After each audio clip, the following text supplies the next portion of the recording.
유병언 전 세무그룹 회장 일가 비리를 수사 중인 검찰이 잠적한 장남 대균 씨에 대해 A급 지명수배를 내렸습니다. 실효성에 의문이 제기되면서 체포에 실패한 검찰이 스스로 낯이 부끄러워서 내놓은 꼼수가 아닌지 의심스럽습니다. 일각에서는 검찰이 일부러 헛발질을 계속하며 유 씨 일가가 버티는 상황을 보여주려는 게 아니냐는 지적을 하고 있습니다. 인천지검에서 수사 상황 취재하고 있는 곽보아 PD 연결해서 알아봅니다. 곽 PD. 네, 곽보아입니다. 네, 검찰이 체포에 실패한 유대군 씨, 아직도 소재 파악이 안 되고 있는 겁니까?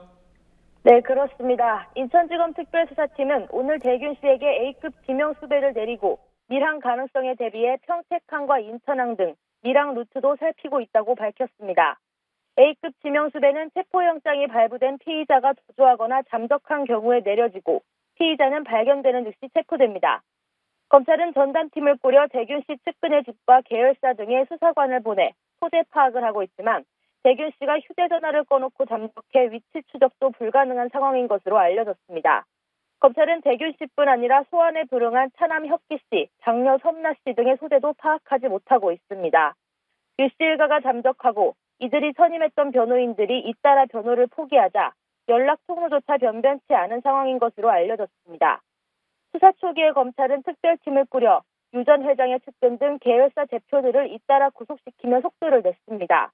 하지만 정작 핵심 피의자인 유 씨 일가에 대해서는 신병조차 파악하지 못해 검찰의 정보력이 빈약하지 않느냐는 비판이 나오고 있습니다.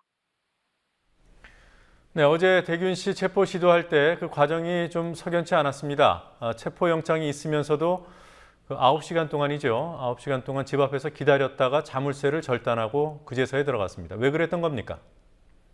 네, 특별수사팀을 이끌고 있는 인천지검 김혜종 2차장은 취재진이 많아서 가급적이면 비공개로 체포영장을 집행하기 위해서였다며 밝힐 수 없는 여러 가지 수사 기법을 동원하는 등 종합적인 판단 하에서 그런 결정을 내렸다고 밝혔습니다.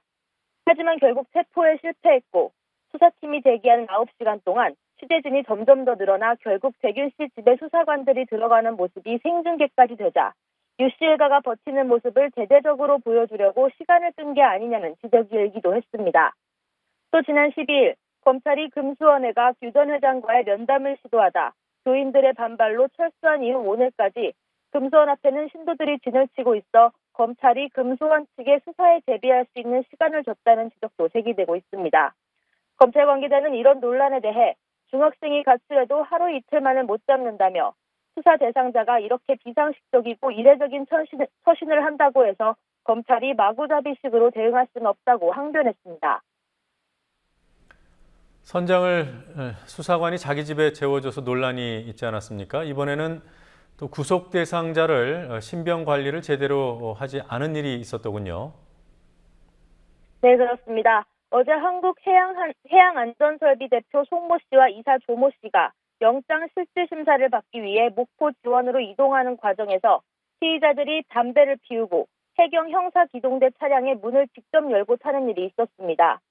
세월호 안전장비를 제대로 점검하지 않고 한국 성급에 허위 보고한 혐의를 받고 있는 송모 씨는 구명벌이 제대로 작동하지 않아 피해를 키웠다는 점을 고려하면 중요한 피의자입니다. 도주 우려와 증거인멸 가능성이 있어 구속영장을 발부받으러 가는 피의자의 행동이 자유로웠던 셈입니다. 수사본부의 관계자는 체포 없이 사전 구속영장이 청구된 상태라 그런 것 같다고 해명하며 앞으로는 피의자 관리에 신경 쓰겠다고 말했습니다. 한편 수사본부는 이 선장 등의 구속기간 만료가 다가옴에 따라 내일 승무원 15명을 모두 기소하고 광주지검 목포지청에서 그동안의 수사 결과를 발표합니다. 정확한 사고 원인을 알아내기 위해 실시했던 모의 실험 결과도 공개될 예정입니다.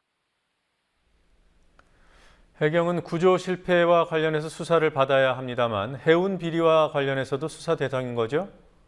그렇습니다. 인천지검 해운비리 전담팀은 내항 여객선에 대한 화물, 승선 인원, 고박 상태 등에 대한 사항을 해운조합으로부터 보고받아야 할 해경이 허위 보고와 같은 관행을 눈감아준 것으로 보고 수사를 확대할 계획이라고 밝혔습니다. 검찰은 세월호 사고와 관련해 문제가 많은 배가 어떻게 출항할 수 있었는지에 대해 수사 중입니다. 이에 따라 출항 전 점검 보고서를 허위로 작성한 해운조합 인천지부 소속 운항관리자 3명을 위계에 의한 업무방해 혐의로 구속하고 또 다른 운항관리자 1명에 대해 구속영장을 청구한 상태입니다. 송희택 해운비리수사팀장은 운항과 관련한 범죄 혐의가 드러나는 대로 원칙적으로 수사를 진행할 예정이라며 조만간 중간 수사 브리핑을 통해 수사 진행 상황을 정리할 예정이라고 말했습니다. 지금까지 인천지검에서 국민TV 뉴스 곽보아입니다.